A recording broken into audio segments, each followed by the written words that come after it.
ఇప్పుడు బనకచెర్ల మీద కూడా అట్లే చేసిండు. బనకచెర్ల మీద మేము జంగు సైరన్ కొట్టి ఆంధ్రప్రదేశ్ హుషారు చేసింది. ఏం చేసింది? లేలే మేము బనకచెర్ల వెనుకకు తీసుకుంటున్నాము అన్నది మధ్యలో. అది ఎందుకు వెనుకకు తీసుకున్నారు అనే కనీస సోయి కూడా ఈ ముఖ్యమంత్రికి లేదు, ఈ నీళ్ల మంత్రికి లేదు. లేక ఏమన్నారు తెలుసా? లేలే మా పోరాటానికే బనకచెర్ల వెనుకకు తీసుకున్నది ఆంధ్రప్రదేశ్, ఇది మా విజయం అన్నాడు ఉత్తమ్ కుమార్ రెడ్డి. అయితే ఇలా కనీస సోయి లేదు. యాక్చువల్గా బనకచెర్ల ఎందుకు వెనుకకు తీసుకున్నారో తెలుసా బైసాబ్? బనకచెర్ల అంటే గోదావరి బనకచెర్ల, అది లింకు. గోదావరి బనకచెర్ల లింకులో మీరు చూసినట్టయితే గోదావరి నుంచి బనకచెర్ల అనేది Srisailam back water head regulator. Srisailam back వాటర్లో కృష్ణా జలాలకు గోదావరి జలాలను కలిపేది ఆ డబల్ లైన్ ఉంది కదా, అది బనకచెర్ల. ఆ 2 లైన్స్ ఉన్నది. Last point is Banakacherla. రెడ్లో ఉన్న లాస్ట్ పాయింట్ బనకచెర్ల. అయితే ఎప్పుడైతే గోదావరి నీళ్లు తీసుకుపోయి కృష్ణాల కలుపుతామో ఆ లాస్ట్ పాయింట్లో పెడితే దాన్ని బనకచెర్ల అంటాం. గోదావరి నీళ్లు కృష్ణాల కలిస్తే ఏమవుతుంది? మనకు బచావత్ అవార్డు ఉంది. బచావత్ అవార్డు ప్రకారంగా మనకు నీళ్ళు వస్తాయి. 45, 21, 14. బచావత్ అవార్డు ఏం చెప్పింది మనకు? గోదావరి నీళ్లు పోలవరం ద్వారా కృష్ణాకు మళ్ళిస్తే 45 అబోవ్ నాగార్జున సాగర్, 21 మహారాష్ట్ర, 14 కర్ణాటకకు చెందుతాయి. ఇంతకు మించి తీసుకపోతే కూడా ఇదే రేషియోలో పై రాష్ట్రాలకు హక్కు ఉంటుంది అని బచావత్ ట్రిబ్యునల్ అవార్డు ఇచ్చింది. అయితే వీళ్ళు గోదావరి బనకచెర్ల పెట్టంగానే ఏమైంది? గోదావరి బనకచెర్ల ప్రపోజల్ ఇయ్యంగానే కర్ణాటక, మహారాష్ట్ర ఉత్తరాలు రాసినాయి. ఇది కర్ణాటక రాసిన ఉత్తరం, ఇది మహారాష్ట్ర రాసిన ఉత్తరం. ఏదైతే నది పరివాహక ప్రాంతంలో ఉండే అన్ని రాష్ట్రాలను కూడా కామెంట్స్ అడుగుతాడు. కర్ణాటక వాడు ఏం రాసిండు? జస్ట్ చదివి వినిపిస్తా.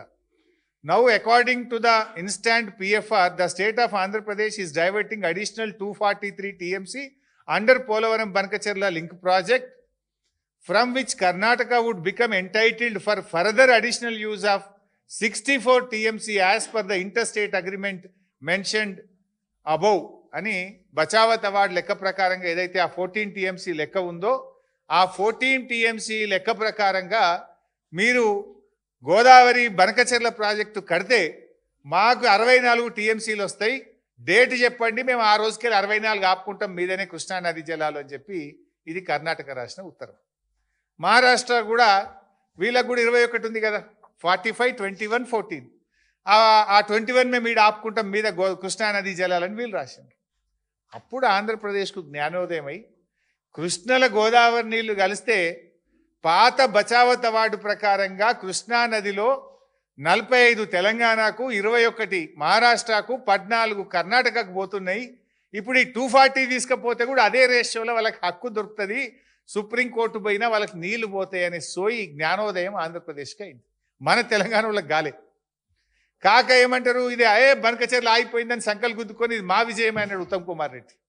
వాళ్ళు ఏం చేసింది? ఇప్పుడు కృష్ణల కలపకుండా డైరెక్టు నల్ల మల్ల సాగర్ అని పెట్టిండు. కృష్ణల కలిస్తే బచావత్ అవార్డు వర్తిస్తుంది, నల్ల మల్ల సాగర్ అంటే బచావత్ అవార్డు వర్తించదు. డిఫరెన్స్ ఈజ్ దానికి దీనికి పెద్ద తేడా లేదు. First package same. ఏది? మొదటి ప్యాకేజీలో మన పోలవరం నుంచి బ్యారేజ్లో కృష్ణా బ్యారేజ్లో వేసుకునేది సేమ్. అక్కడి నుంచి బ్యారేజ్ నుంచి మళ్ళీ బొల్లంపల్లి రిజర్వాయర్ వరకు తెచ్చేది సేమ్. బొల్లంపల్లి నుంచి నల్లమల్ల సాగర్ దగ్గర ఆపేస్తుండు. ముందుకు పోతే బనకచెర్ల, ముందుకు పోకుండా నల్లమల్ల సాగర్ దగ్గర ఆపి ఓ టనల్ కొట్టి కిందికి తీసుకుపోతుండు.